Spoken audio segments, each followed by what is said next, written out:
Block, and I call the Planning Development and Zoning Commission to order. Roll call.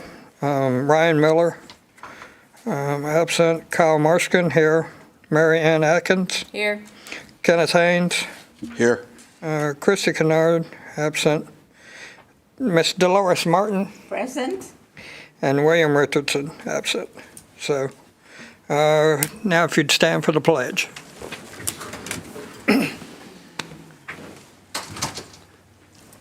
I pledge allegiance to the flag of the United States of America and to the republic for which it stands, one nation, indivisible, with liberty and justice for all.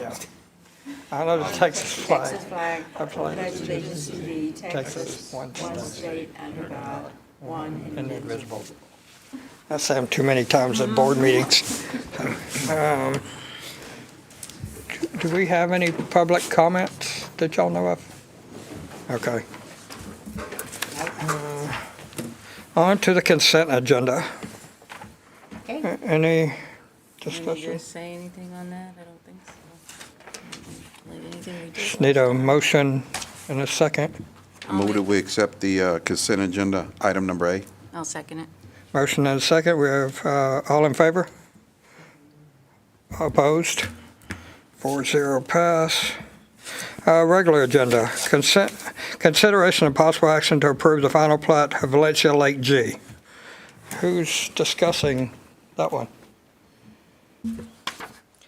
So proposed plat is a detention facility located along the southern boundary of Valencia. Plat generally conforms to the preliminary plat approved in January 2024, and everything is fine. The only missing item is tax certificate, and because of that, staff recommends approval, conditional approval of Valencia Lake G final plat.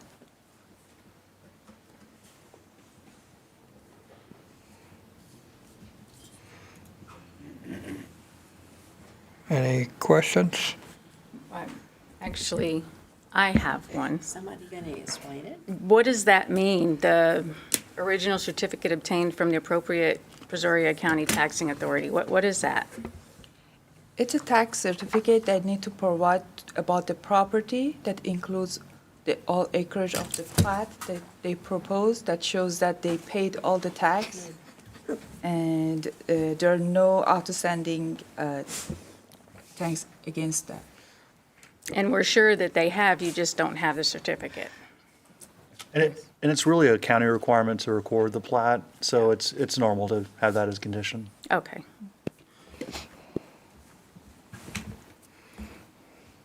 Anything else? I don't understand any of it. So we have a motion and a second. I move that we accept regular agenda, item number A with condition. I'll second it. All in favor? Opposed? So 4-0 pass. Item B, consideration of possible action to direct staff on ADUs, accessory dwelling units. Thank you. So I'll introduce myself. I think I've met a few of you, but not all of you. My name is Ian Knox. I work with Evan at BBG/SafeBuilt. He's going to be going across seas and enjoying his life while I cover for him. So I just wanted to introduce myself. And I'll be going over this ADU presentation here. You should be able to see it up here. This item is to discuss the addition of accessory dwelling units into the code. You can see this slide shows different examples of what accessory dwelling units look like and how they can be constructed. Example being detached as a separate structure attached to the principal structure above an existing garage, basement, which I doubt we'll see out here. Interior converted garage, which we probably wouldn't want either because people need to actually park places, and then additions to upstairs. Just kind of different examples of where you could have an accessory dwelling unit. Let's see here. There's been an increased desire for additional areas for family to live independently while still close to home. It's happening all over the place, and so this is kind of why we've brought this up for discussion with you guys. A survey of people aged 50 or older by the AARP shows that some aging adults wish to live and grow as a family unit. without having to move, staying close to home where their existing community is. And roughly 33% of those people would like to build an accessory dwelling unit and have on their property, whether that be a mother-in-law suite, as some people know it as, to where, a sick or aging family member can live, or someone who's a younger folk who needs to get their feet on the ground before moving on. We're also kind of seeing that as well. You can see on this slide right here, to the right, sorry, I was going to try and point this thing, but I'll just use my mouse. Share of young adults living with parents rises to levels not seen since the Great Depression era. And I think the reason behind that, of course, is that people are needing to, establish their life before they can actually get out. So there's both sides of the story. You've got the older generation and younger generations, and that need to actually be with the family. Currently, the code has guest quarters defined as an attached or detached building or secondary living area of residential use that provides living quarters for guests of the occupants of the principal residence. The biggest thing to note about this is that there is no kitchen or cooking facility allowed in these structures.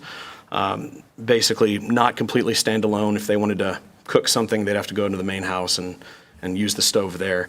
It is currently as well clearly subordinate and incidental to the principal structure, subordinate being less than 50% essentially of the main structure, therefore not a second house right next to the existing house. And it is not allowed to be rented or leased with compensation, direct or indirect. So that's existing in the code. What's proposed to be added is the use accessory dwelling unit. That is a secondary, similar to guest quarters establishment, a house, I guess you'd say, smaller subordinate house that does have the ability to have a kitchen. Can also be built, like in the first slide you saw, on top of garages or in addition to existing structures. So I'm kind of going through this quick. Slow me down if I'm moving too fast. Accessory dwelling units would be permitted within the single-family, open single-family residential district, and single-family district, as well as any planned developments that have residential aspects to them. This will also be limited to one per building site. So if you have a house, you couldn't have 3 accessory dwelling units essentially becoming multifamily, so that would be prohibited. You can kind of see an example here of a freestanding on the left versus a dwelling unit on top of an existing garage. This was more than likely built all at the same time, but you could essentially build on top of an existing garage as well. Here's some site plan examples of what you would see as well. One being the principal structure here. I wonder if I can do this. Let's see. Can you? Okay. Yeah. Sorry. Well, I've broken Can it. you go back to that one? Yeah, We're going back. I've broken it. Okay. Because I have a question on that. Sure. Now you're adding all this concrete, which I can deal with. Sure. But what are you going to do on drainage now? Are you referring to? Because with that much concrete added now to a property. Yeah. Because even when I built my barn on my own place and had to go through all the permits and everything else, Yeah. I wanted to do full concrete, but I came back and got stuck. And if I had added concrete, I would have had to do a full retention pond. So I had to cut back on my concrete. So what are you going to do here? I mean, Dan, I think a drainage study for each of them, or a drainage plan showing that you wouldn't have any implications. Well, I guess the first litmus test is the 20% impervious cover, right? If it doesn't exceed that, like what we put on all of our plats and everything anyway, then that's the first step. If it's more than 20%, then you're right. I mean, that's a great point. So would we hard code that? This is the zoning ordinance we're talking about updating, right? That's correct. Do we need to maybe add a stipulation in there? It's not a bad idea to call it out, actually Yeah. isolate it out. Yeah. And we're not proposing not proposing anything in general, really. It's more just for discussion, but extra parking for the ADUs, that's not something that's on the table. And this is all just essentially a second structure for family to live in. That is one other thing to note, is that it would be limited to family. You couldn't have your buddy who's home from college come and stay in it and party and make lots of noise late at night. But that is a good point. Yeah, Dan, we'll make that comment as well, that we write Because my something other on there thing is, about the coverage. does this fall in multifamily too on the same property? Yes, it sounds like. It wouldn't, and essentially these are kind of, cities are having to address this, and all throughout the Houston area, Jersey Village, West University Place, a lot of these communities are having to deal with elderly relatives needing a place to stay, and to be near family members to help take care of them. Yeah. And so the way we're writing this is to make sure that the accessory dwelling is a small portion. In this case, it's like let's say you have a 2,000 square foot house. The maximum size based on the current ordinance is 1,000 square feet, to make sure that there's not two of the same dwelling units on one property. This is a very common language. I've written a few of these, and it seems to work pretty well. Some cities do limit to like 600 square feet on smaller lots, or 1,000 or 800, but the 50% rule works pretty well. In the ordinance, we are proposing for the smaller lots, like homes that are lots that are less than an acre, that in the rear yard, no more than 50% of the rear yard can be covered by buildings, as a way to limit how much of the backyard could be covered. That's currently in the ordinance, and that's one thing we need your input on. Still get back into drainage. Yeah. And that's now the same as can't put water on your neighbor. Yeah. Yeah, Yeah. Which I And- believe is that federal? Is that? it's state That's law. federal, isn't it? Yeah. You get shot. I couldn't remember. That's why I was wondering. So we'll make sure to address drainage. That's a good comment, and I mean, so we'll add a stanza for that and kind of tie it back to the drainage I mean, criteria. if you get into any kind of subdivisions, anything like that, that try to start this, Right. you're gonna So, have a lot of drainage issues with that developer. right, for sure. So let's take Lakeland as an example. If somebody wanted to legally finish out their detached garage, because obviously some of those are probably already done, but then there's no new impervious cover. So just like with any, Bobby was just making that comment, that with any development that comes in, I mean, any building permit, any expansion or anything, that's the first thing that we look at is there any new impervious cover? So that, we would still catch it on the plan review, but I still like the idea of hard coding that into it. If you could, Evan, go back to page 5 just for a second, and hone in on, Which was 5. yep, right there. So the point that you asked about, is this multifamily? And the point is that no, this would still be single family. So we're explaining here what a family is, right? So it's still a single family. It's an extended family. It's your son and daughter-in-law or whatever. It's still, what is it, related by blood, marriage, adoption, or guardianship. So it's still a single family, and that's why we're only talking about putting this in the single family and open single family zones. Does that help? So the intent is absolutely not multifamily. Multifamily is for multifamily zones. Because, I mean, my other thing is you get into that, so, renting is hard to stop. Yeah. And things like that when Right. you do that. And we're not proposing So rental, with right? the kitchen there, that's an easiest thing to rent without anybody knowing it. Amen. Sure. And I do want to mention that the current ordinance, like, one of the things that makes it easier to rent is when they have their separate utility connections. Yeah. So based on the proposed ordinance, we have the red lines, they wouldn't be allowed to have any, like a separate meter. It'd have to be part of the main dwelling. And in the ordinance, it does say it can't be rented independently from the main.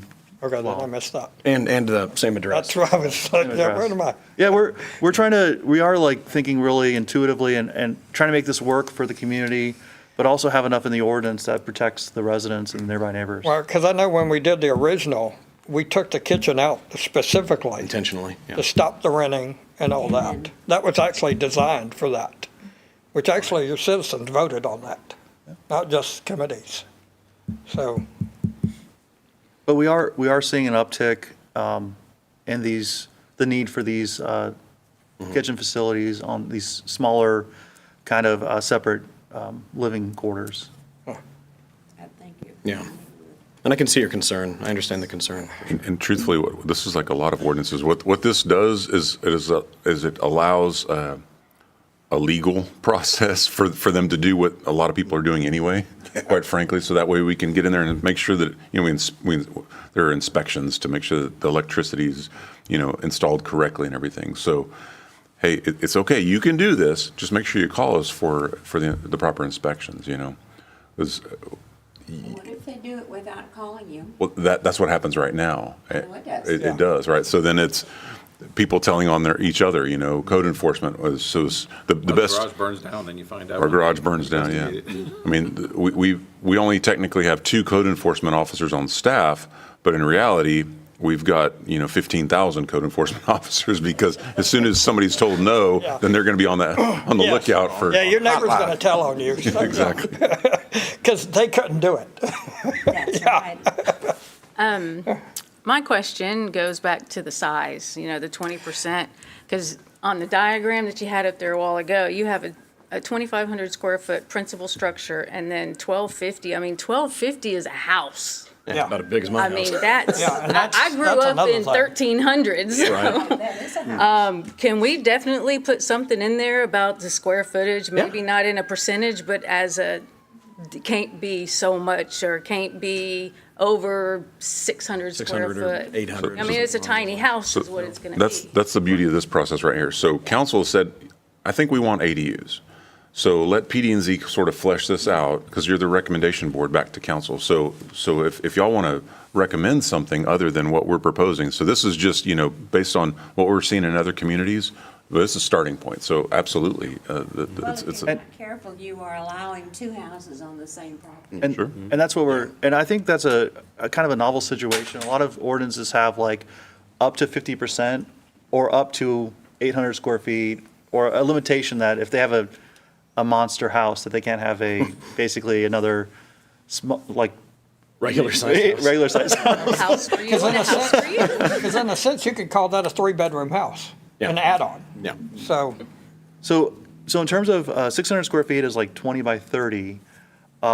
Is that kind of what you're thinking? I've seen 600, kind of- 800, or 1,000.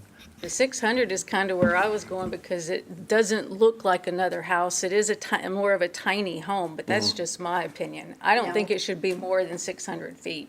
Essentially, Right, because more than that, it's gonna look like two houses on Mm-hmm. the same property. That's what you're gonna end up doing. And we'll make sure. I just want to interject real quick. You probably should be talking just about living space, though, because if you have a barn door where you have an RV storage and maybe a little garage apartment on top, it shouldn't be the total square footage of the RV storage as well, or else you wouldn't be able to have no, I'm thinking just the living space. So part, right? living- I'm Just the thinking living living part. space. Yeah. Living Living space. I wasn't quarters not counting, exceed like, 600 Yeah. square An feet. awning or any of that Yeah, stuff. living And space. And we'll, And that would include, like, if they wanted a porch, the porch, if they wanted a porch out front, would that kind of be put into that 600 square foot? so it'd be a typically, building envelope. yes, 20 by 30 typically it would be pretty just big. like Yeah. Yeah, that's. the livable pretty big. conditioned space, like, kitchen, bathrooms.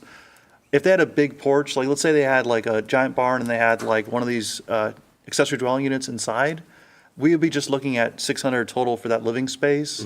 And if you have a large barn and you have a nice outdoor porch, I don't think we want to stop that. I think that's a nice look, and we'll make it, good. So A suggestion might be, since we are talking about including this in both single-family and open single-family, keep in mind, open single-family is your acreage lots. So maybe it's appropriate there to use the 50%, and then maybe on the single-family, because then now you're talking about, Blue Water Lakes or Lakeland, or maybe there you have your 600 or 800 or 1,000 or something like that. And it's logically broken up right now by open single family, which is the acre or greater, and then we have the less than an acre lots. Is kind of how the ordinance is written, where I think the 600 square foot limitation would fit the best. The 600 square feet would be on the ones that, for the smaller lots, like in Lakeland per se? Correct. Okay, all right. No, I think that's and that's going to be more impactful. Yeah, no, I think that makes sense.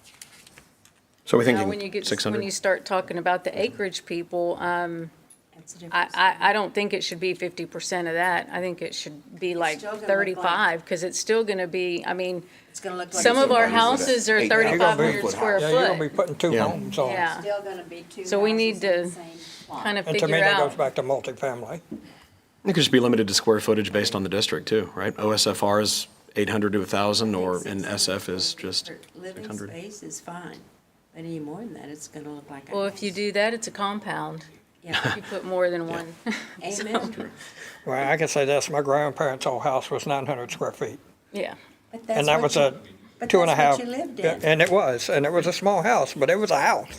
Yeah, you do 600 square feet, you're probably only talking two people in there. You're not At talking the about a most. whole family. Yeah. Yeah, A husband and wife, or, Yeah. because that's why I was trying to do the mother-in-law and- multifamily rather than And the mother-in-law kitchen, quarters, I I guess is know, what it's called. yes. Yeah. you have the kitchen specified on there with these, but could we do like an efficiency kitchen? I mean, can we keep it to where it's just a smaller, Smaller appliances? yeah. That's kind of how I've seen it in the past. Whenever you have something that says you've got a guest quarters or an accessory dwelling unit that does not allow a kitchen, there's nothing in the code typically that states you can't have a microwave or a hot plate or something along those lines. So what you're really looking at is you're looking at the connections, the gas and water. I mean, water, you're going to have a sink, obviously, but like gas connections and stovetops is kind of what we look for full kitchen. So that can be, I mean, that's always an option too, I guess, whatever you guys want. I mean, that's my thing. I don't think that, in my situations, it would be an elderly person living there. And I don't want them cooking.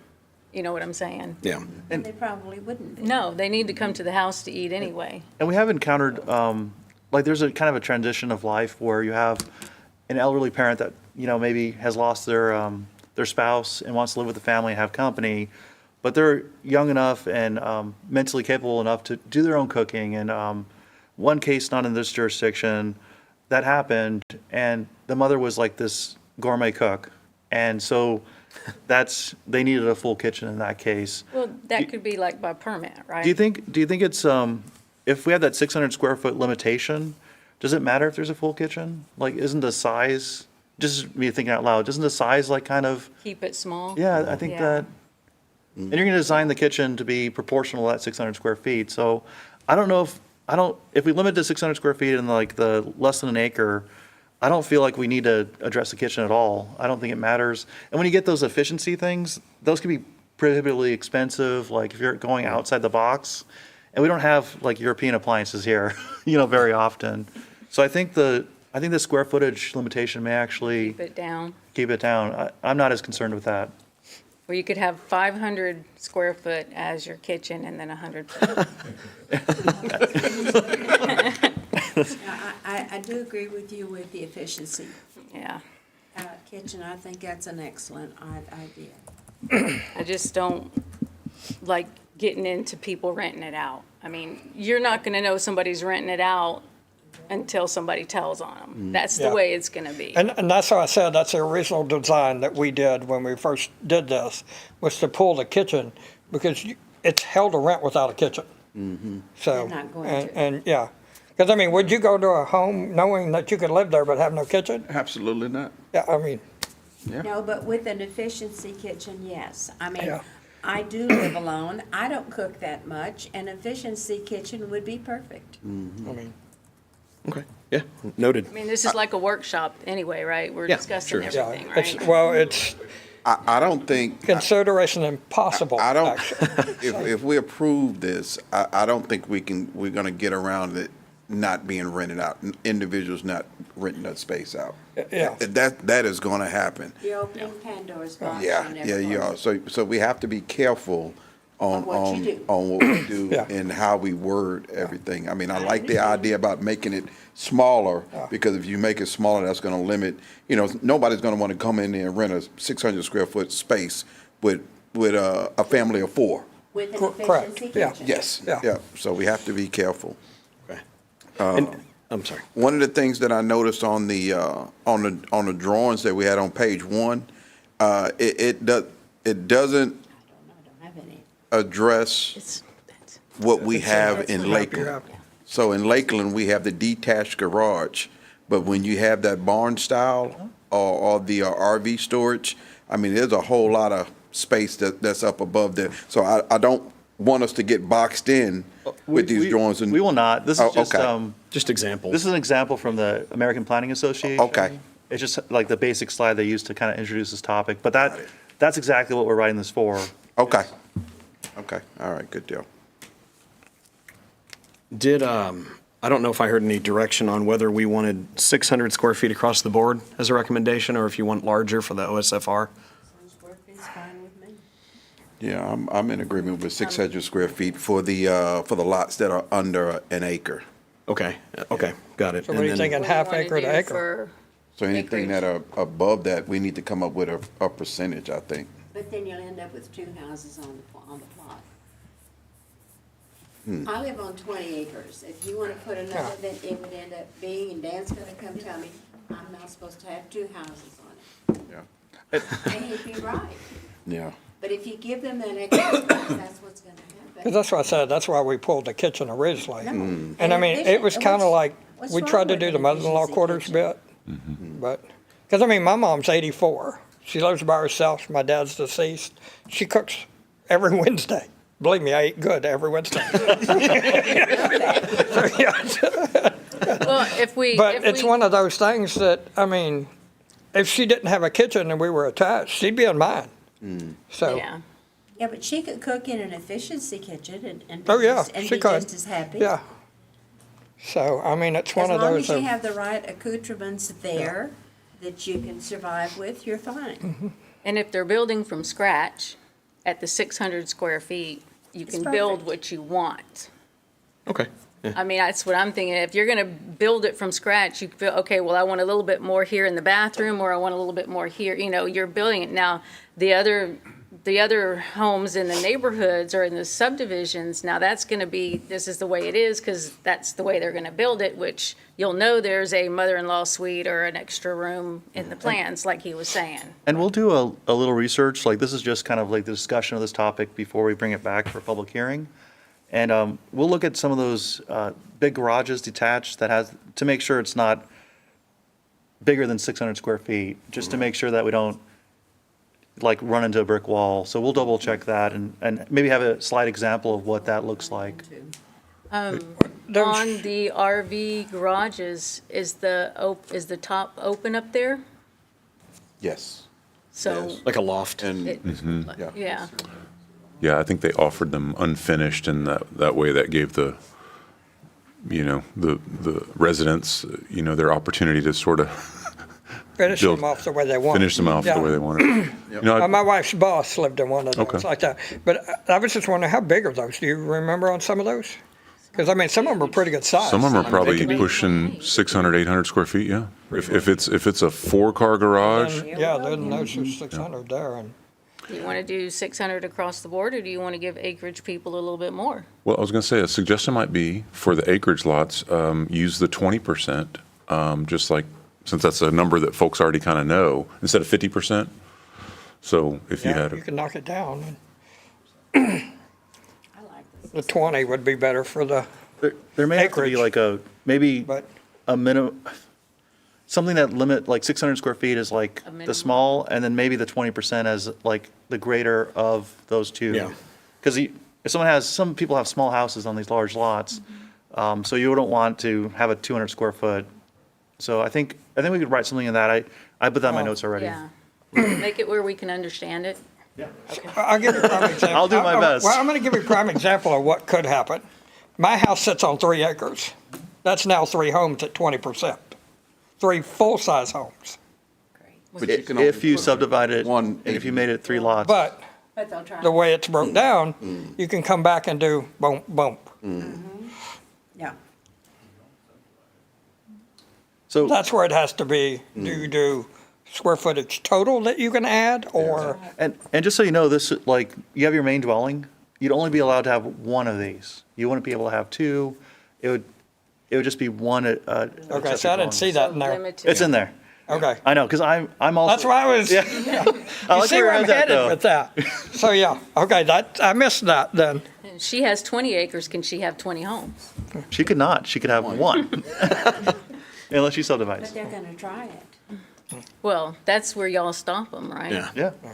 And this will help Non-permanent. with enforcement too, because Well, the 3 it's acres clear. of my own house, we actually have 24 acres. So, I understand. yeah, You give them an inch, they're gonna take a mile. So we can kind of do 600 square feet as a minimum and then 20% on the acreage.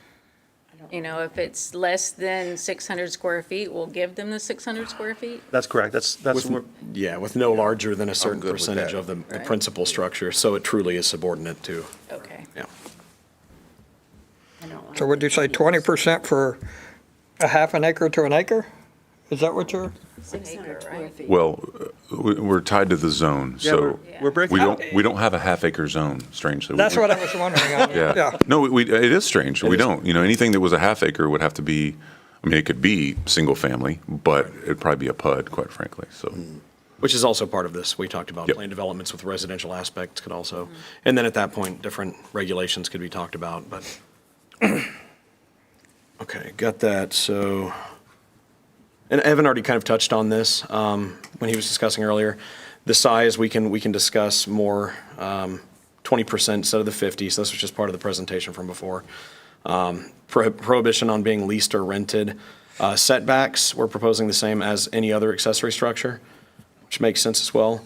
Again, utilities have to be the same utilities that the primary residence uses, therefore it can't have separate meters, separate water, separate electric, all that.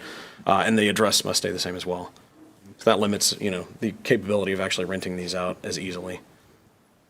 Some other items that we may not have covered, limitation on height, and this is just for you guys to discuss.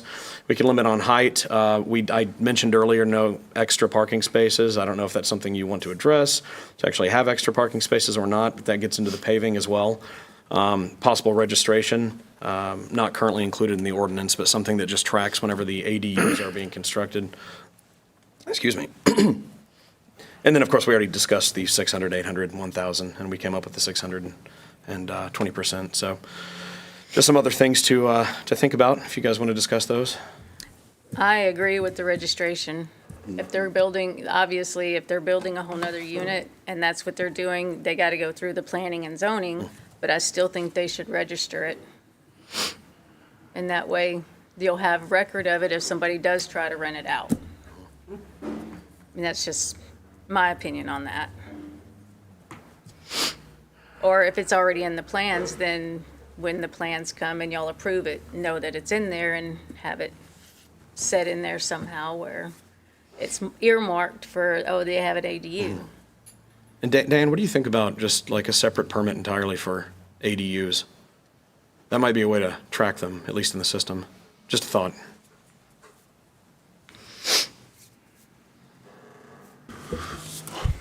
So they're going to have the same address as the home, Right.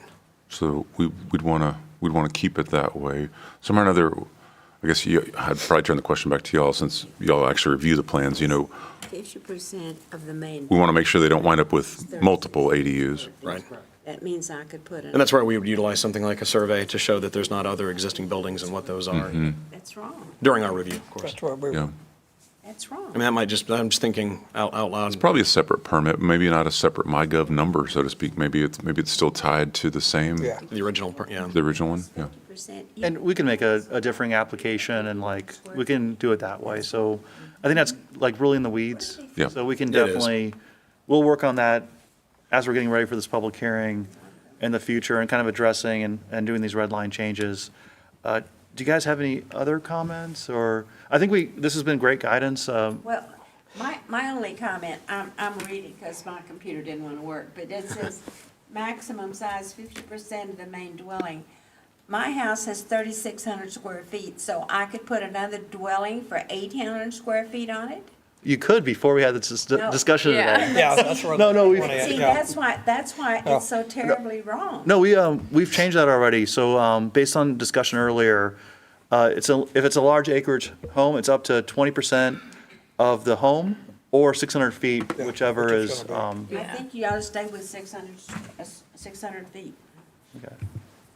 Does anyone else feel the same way on? I think the 20% is a good catch-all, and the 600, they can build up to 600 just minimally. I think works. But what are your thoughts? We can make it. In your example, 20% on your house, it would be 720 square feet. Yeah. Which Which is I think- slightly larger than the 600, but not too As much. long as Not it's no much. longer, because, I mean, I thought we were trying to get away from having several houses on the same plot. And now we're going right back to it. I mean, having a mother-in-law house, that's perfect. But she doesn't need a palace. 600 square feet would work fine for her. My Nana would need a palace, but but I think we have good guidance on the size. My Nana's a little disappointed, but I think this will work for the community. So if you have anything else, I think we What's- have our direction from you. can you tell them the process as far as the public hearing, and then what are the next steps? Right now, the plan is, we wanted to have this kind of discussion before, just so we can get these red lines dialed in, and I think you guys gave great input. So we're looking at noticing this next week for the 24th. June 24th would be the public hearing. And we actually have, two specific use permits also. One for emergency, 24-hour emergency center thing, and also one for a nail salon spa. So we'll have both those. So there should be, the 24th will be a busy night with this ADU discussion plus those two SUPs. I do have one more question before you go. Oh, of there. course. You were asking about the height, Yes. and we don't want it sticking up over everything else, just like you don't want obstructions in your view on some of the other ordinances. What is a good height? I mean, So I've to seen me, this. 25 feet seems okay, but it seems kind of high. It's actually not that high if it's above a garage. And I've seen 25, I've seen 30. I haven't seen, like, 35 is where it gets to be a little more kind of obtuse, but I haven't had any issues with 30-foot height. I didn't include this in this draft ordinance just because it doesn't seem to be a problem as much here. You know, and there's like barns, like, so Yeah. you have barn and you have living quarters, so I didn't really want to stop that from happening, where you can have like a little, you know, ADU inside this large barn. I didn't want to stop, because those barns get pretty high in height. So I was being strategic in how I looked at this. With the fact we have so many of these large barns on acreage, I didn't want to negatively affect those buildings. Okay. And parking, I don't see why you should, I mean, if you're just doing it for your mother-in-law or either, I mean, that's one car added to the driveway. My opinion is I don't think you need to worry about extra Yeah, parking. exactly. And we thought the same way, and we were worried about, especially on the smaller lots, having more pavement in the front yard. I think that'd be a negative look, and I think the current parking works even for the extra family member. Yeah. So I didn't see it, and maybe maybe I just missed it. Do you have a height in the documentation? Is it? We do not, it would just be limited to whatever the zoning district currently allows. Okay. So right now, we cannot have like a RV barn and then a structure on top of the RV barn, which would pretty much make it three stories, really. Let me pull up the code really quick. While he's doing that, I mean, what do you think about accessory dwelling units not exceeding the height of the principal structure, something along those lines? That sounds good for like the single family. for Yeah. Sure. Yeah. That way you don't have a tower next to your house. Right. Okay. Okay. I've seen some language like that in other codes that we could utilize. So how would we address if we allow them to put something like this on with 2 stories and they want to put an elevator or something in there? So when it comes to accessibility, like an elevator would not be impacted by this. Okay. There's residential elevators. If it's easier when you're building it with an elevator. But if they're adding it on, they'd have to have like engineered plans. But that would just be a normal permitting thing. I don't think we need to address that in the Okay. ordinance. All right. But very good question. Okay. Awesome. Anything else before we wrap up? I think that covers everything we had. Yeah. I still like the utility kitchen. I still like the utility kitchen. I think for 600 square feet, that's perfect. Yep. And I've got note of that for sure. To not essentially have a full kitchen, but just have an efficiency. Well, and it's just like I was saying, if you want a full kitchen, then you have to give up something else. Yeah, that's true. But in my humble opinion, if my mother or my mother-in-law was going to cook, she'd be coming to my kitchen to cook anyway. And that was me. You would hope so, at So, least. yeah. That's true. And that's why I said, that's why That's the just- and original, that they need- we pulled the kitchen for Yeah. that specific thing, Yeah. to make sure that that's what it was for, and not rental, and not anything else, and not for a full family. So, Yeah. I'd say 5 or 6 or I think we got whatever. some and- good yeah. direction, though. Yeah. No, that's, and Absolutely. we'll draft this up and we'll refine our presentation to kind of address these things. And then we'll be back on the 24th with a public hearing. Yeah, that's my thing here, Bobby. Question, because the way this reads is consideration and possible action.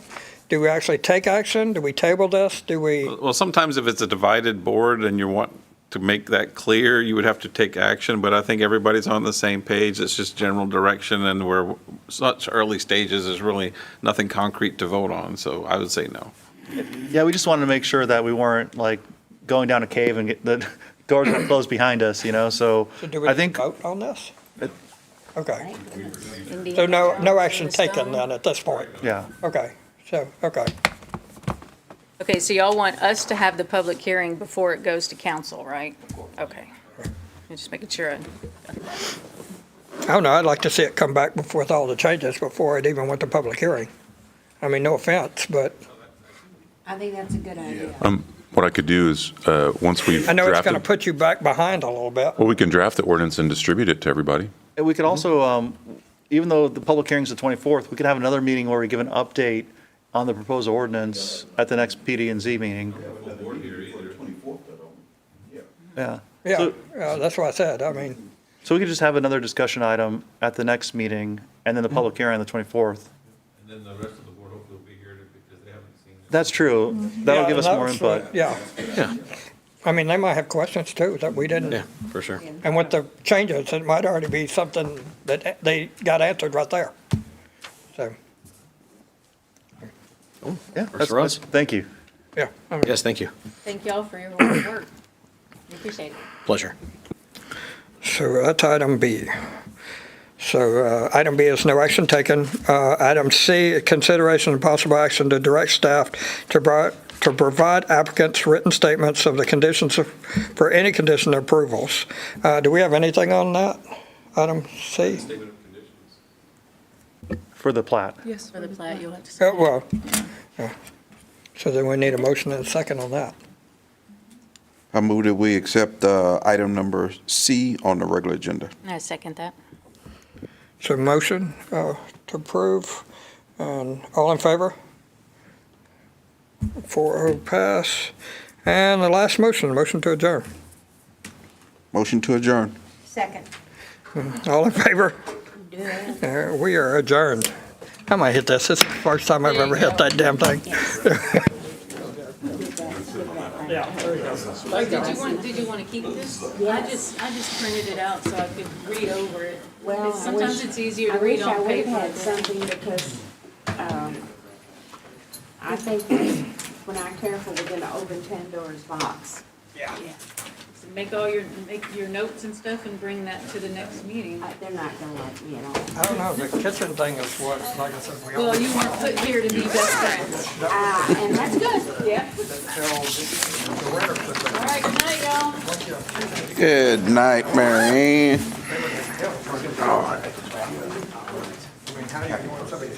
This makes it easier, right? But it's like, it's like his dad, the one who built it out, and basically he let his dad stay. He wanted a kitchen because he didn't want to come all the way down, bring the issue all the way down.